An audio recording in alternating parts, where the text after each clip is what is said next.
মানুষের জীবনের শ্রেষ্ঠতম আমলের নাম হচ্ছে তাহাজ্জুদের নামাজ। তাহাজ্জুদ মিস না হওয়ার আমল কি? তাহাজ্জুদ কখনো মিস হবে না। আজীবনে আমলটাকে ধরে রাখবো, এটা কেমন করে আমরা করতে পারি? তাহাজ্জুদের মোট 5টি উপকার আছে। তাহাজ্জুদ নামাজ মিস না হওয়ার সর্বপ্রথম যে আমলটা আপনি করবেন, দেখুন কিছু আছে আমল, কিছু আছে টিপস। আমল হচ্ছে এমন জিনিস যেটা হাদিস থেকে বর্ণিত, কোরআন থেকে বর্ণিত, সাহাবা একরাম করেছেন, এটা হচ্ছে আমল। আর টিপসটা হচ্ছে আমরা ব্যক্তিগতভাবে যেগুলো বলি, যেটা আমরা আমাদের অভিজ্ঞতা আছে, এক্সপিরিয়েন্স আছে, সেটা শেয়ার করি। তো আমরা দুটো নিয়ে কথা বলবো ইনশাআল্লাহ। নাম্বার 1, যে তাহাজ্জুদের নামাজকে মিস করতে না চান, সারা জীবন ভরে তাহাজ্জুদ পড়তে চান, যখন ঘুমাতে যাবেন, এটা আমি নিজেও অ্যাপ্লাই করেছি, একটু পানি বেশি বেশি পান করবেন। কি পান করবেন? পানি। বলেন কি পান করবেন? পানি। দেখেন পানিটা হচ্ছে এমন একটা জিনিস, যখন আপনি পানি একটু বেশি পান করবেন, দেখবেন আপনার ঘুমের ভেতরে একটা প্রেসারের চাপ আসবে। যদি আপনি 12টার সময় ঘুমান বা 1টার সময় ঘুমান বা 11টার সময় ঘুমান, আপনি হয়তো 2 গ্লাস পানি খেয়েছেন, আপনি 3 ঘন্টা ঘুমাতে পারবেন হায়েস্ট, বা 4 ঘন্টা। তারপর একটা পেশাবের বেগ আছে না নাই? আছে। তো আপনি যদি 4টার সময় উঠে যান পেশাবের বেগে, তাহলে দেখা যাবে 2টি কাজ হবে। একে তো আপনার এই যে হাজত, ইস্তেনজার হাজত, এটাও পূরণ করতে পারবেন, পাশাপাশি তাহাজ্জুদের নামাজটাও সুযোগে পড়তে পারবেন। সুবহানাল্লাহ পড়লেন না? এটা একটা ভালো আমল, ভালো একটা টিপস এইটা। এজন্য যদি তাহাজ্জুদকে কন্টিনিউ করতে চান, একটু বেশি বেশি পানি পান করবেন, দেখবেন আপনি উঠতে অনেকটা বেশি, এটা আপনার জন্য সহযোগিতা হবে। 1 নাম্বার। 2 নাম্বার, সাহাবা একরামদের মাঝে একটি আমলের গুণ ছিল তাহাজ্জুদকে ধরে রাখার জন্য, সেটা হচ্ছে আল্লাহর প্রতি ভালোবাসা। দেখবেন যেই কাজের প্রতি যত বেশি আপনার ভালোবাসা থাকে, ওই কাজটা করতে মানুষ তত বেশি ভালোবাসে। ফর এক্সাম্পল, একজন ক্রিকেটার যে ক্রিকেট খেলে, আমার মনে হয় যে কিরে এত রোদের তাপ, আমাকে তো 1 কোটি টাকা দিলই মাঠে দাঁড়াবো না। কিন্তু ক্রিকেটার মাশাআল্লাহ রোদের মাঝে ছক্কা, 4 ইনিংস চলতেছে, তার খেলা চলতেছে। কেন?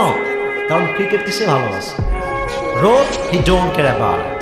তার কথা, আমি ক্রিকেট ভালোবাসি, রোদ হোক আর ছায়া হোক, আমাকে খেলতেই হবে।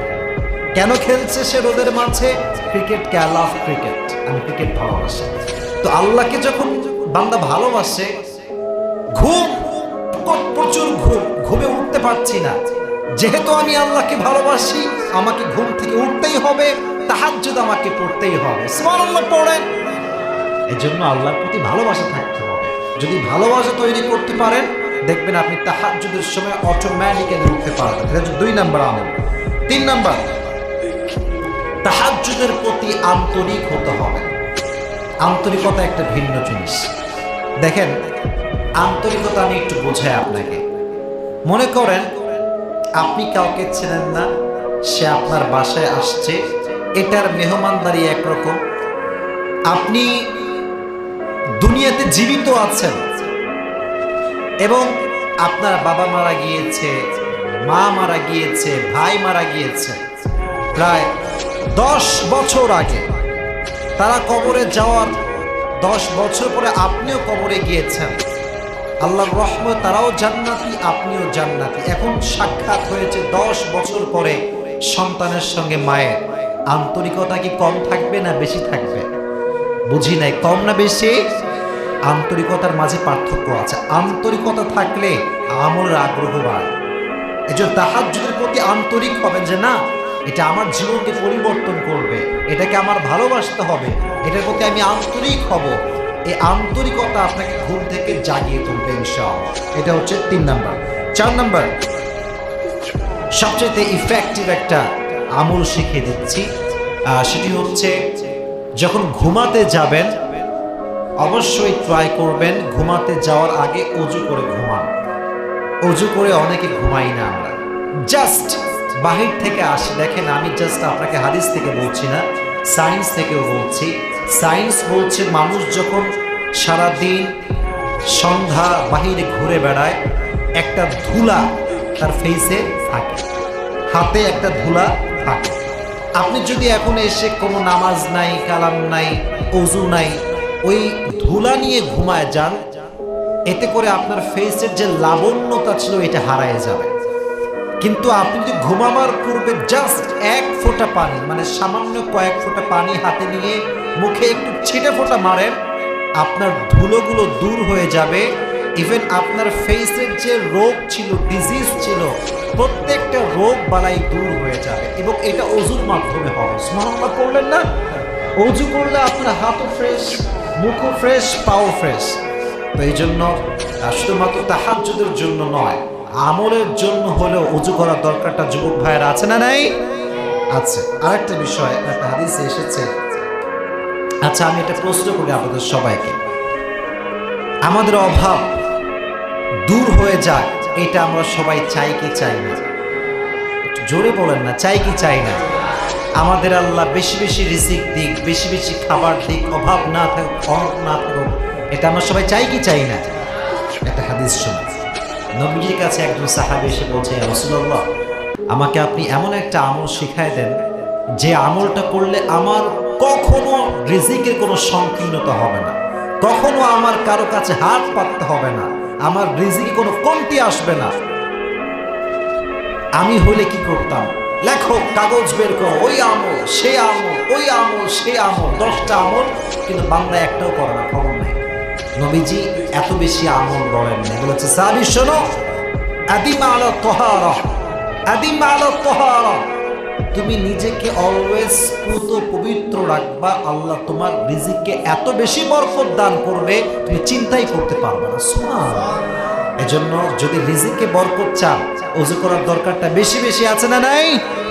4 নম্বর সর্বশেষ আমল, সেটা হচ্ছে যে তাহাজ্জুদকে আপনি মিস করতে না চান, তাহাজ্জুদ নিয়ে স্টাডি করবেন যে তাহাজ্জুদের ফজিলতটা কি, এটা পড়লে কি হয়, এটার উপকার কি, এবং তাহাজ্জুদের পাশাপাশি যে মানুষ ফজরের নামাজটা বা জামাআত আদায় করে তার ফজিলতটা কি। হাদিসে এসেছে যে ব্যক্তি এশারের নামাজ এবং ফজরের নামাজটা জামাতের সঙ্গে আদায় করে, সারা রাত সে ঘুমিয়ে থাকে, ঘুমালে কি হবে? আল্লাহ তার আমল নামে পুরো রাত জেগে ইবাদত করলে যে সওয়াব হয়, সে আমল তার আমল নামায় লিখে দেবে। এজন্য একটু পড়বেন। আল্লাহ সবাইকে তাহাজ্জুদ গুজার হওয়ার তৌফিক দান করুন। সকলে মন খুলে পড়েন আমিন। তাহাজ্জুদের মোট 5টি উপকার আছে। বলেন কয়টি উপকার? জোরে বলেন কয়টা? 5টা। তাহাজ্জুদের 5টি উপকার হাদিসে এসেছে। 1 নাম্বার, তাহাজ্জুদ যে পড়ে, তাহাজ্জুদ যে ব্যক্তি আদায় করে, সে আল্লাহর সবচেয়ে কাছের বান্দা হয়ে যায়। তাহাজ্জুদ যে পড়ে, সেই বান্দা আল্লাহর সবচেয়ে প্রিয় বান্দা হয়ে যায়। কতটা বড় ফজিলত! যারা আল্লাহর প্রিয় হয়েছে আজ অব্দি, প্রত্যেকে তাহাজ্জুদ গুজারছিলেন। আপনি আল্লাহ ওলি বলেন, আপনি সাহাবায়ে কেরাম বলেন, নবীর কথা বলেন, হাদিসে এসেছে নবীজি সারা রাত নফল নামাজ পড়তেন। ইভেন এত বড় বড় কেরাত পড়তেন, এত বড় বড় সূরা পড়তেন, হাদিসে এসেছে নবীজির পা মুবারক ফুলে যেত। এক সাহাবী বলল, ইয়া রাসূলুল্লাহ, লিয়াগফিরা লাকাল্লাহু মা তাকদ্দামা মিন যামবিকা ওয়া মা তাআখার। Allah has forgiven all the sins of your life. নবী হে, আল্লাহ তো আপনার আগের গুনাহ, পরের গুনাহ সব মাফ করে দিয়েছেন, তবু আপনি এত কষ্ট কেন করেন? নবীজি বললেন, হে আমার সাহাবী শোনো, আল্লাহ আমার গুনাহ মাফ করে দিয়েছেন, এটা ঠিক আছে, আমি কি আল্লাহর শুকরগুজার বান্দা হব না? সুবহানাল্লাহ বললেন না? শুকরিয়া আদায়ের জন্য সারা রাত তাহাজ্জুদ পড়তেন, নফল নামাজ পড়তেন। এজন্য যদি আল্লাহর কাছের বান্দা হতে চান, প্রিয় বান্দা হতে চান, the most closest one যদি হতে চান, তাহাজ্জুদটা আমরা আস্তে কন্টিনিউয়াসলি পড়বো ইনশাআল্লাহ। নাম্বার 1। নাম্বার 2, তাহাজ্জুদের 2 নম্বর উপকারিতা হচ্ছে, তাহাজ্জুদটা হচ্ছে সুন্নাহ।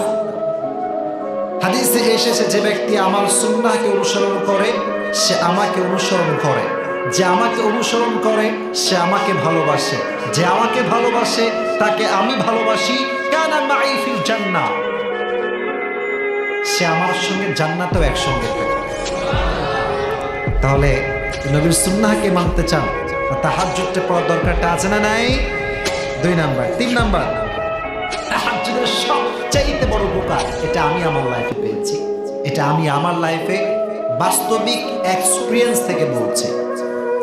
তাহাজ্জুদ যে ব্যক্তি বেশি বেশি পড়ে সে মুস্তাজাবুদ দাওয়া হয়ে যায়, তার দোয়া কবুল করতে আল্লাহর এক মুহূর্ত দেরি হয় না।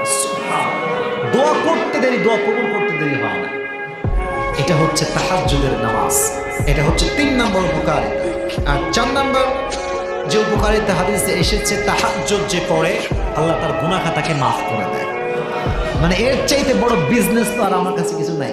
This is like a business, একটা ইনভেস্টমেন্ট হাজার হাজার লাভ। আমরা যদি একটা কাপড়ের ব্যবসা করি কি পাবো? টাকাই পাবো, আর কিছু পাবো না। কিন্তু আমার কাছে তাহাজ্জুদটা এরকম মনে হয় যে তাহাজ্জুদ যে পড়বে সে টাকাও পাবে, ফ্ল্যাটও পাবে, বাড়িও পাবে, গাড়িও পাবে, নারীও পাবে, সবই পাবে। একের ভেতরে সব আল্লাহ রেখে দিয়েছে। সুবহানাল্লাহ পড়তে পারলেন না, তাহাজ্জুদটা আমরা মিস করবো। সর্বশেষ তাহাজ্জুদের যারা দেয় উপকারটা হয় তাহাজ্জুদের দ্বারা, সেটা হচ্ছে শারীরিক উপকার হয়। শারীরিক উপকার দেখেন, সায়েন্স বলে এই কথা, মানুষ যখন এই যে ভোর রাতে দেখবেন আমরা যখন ফজরের নামাজ পড়ে বের হই, বাইরে একটা স্নিগ্ধ বাতাস আছে না? আছে। এই বাতাসটা এত সুন্দর বাতাস, এতটা ভালো বাতাস। এই বাতাস যখন মানুষের শরীরে প্রবেশ করে, বাতাসের ঘ্রাণ নাক দিয়ে, এর দ্বারাই মানুষের রোগের যেই অবস্থা খারাপ ভেতরে, এই রোগটাও আস্তে আস্তে ঠিক হয়ে যায়। ফজরের বাতাস বরকতময় বাতাস। এজন্য তাহাজ্জুদ যে পড়ে সে তো ফজর পড়বেই, কারণ তাহাজ্জুদ হচ্ছে নফল, আর ফজরের নামাজ কি সুন্নত না ফরজ? ফরজ। যে নফল পড়েছে সে তো ফরজ অবশ্যই পড়বে। আর যে ফরজ পড়ে বাইরে একটু বাতাস খেতে বের হবে এবং উঠে একটু ব্যায়াম করলো, একটু রুকু দিল, সাজদা দিল, তো তার শরীরে যে একটা ওই যে ভাব, অবশ্যতা, হাত নড়াইতে পারি না, হাতটা ক্লিয়ার হয়ে যাবে। পুরো বডির যে আপনার ব্লাড সার্কুলেশন, রক্ত চলাচল সব সুন্দর হয়ে যাবে। এজন্য শারীরিক উপকার পাওয়ার জন্য হলেও তাহাজ্জুদ পড়বো তো আমরা সবাই ইনশাআল্লাহ।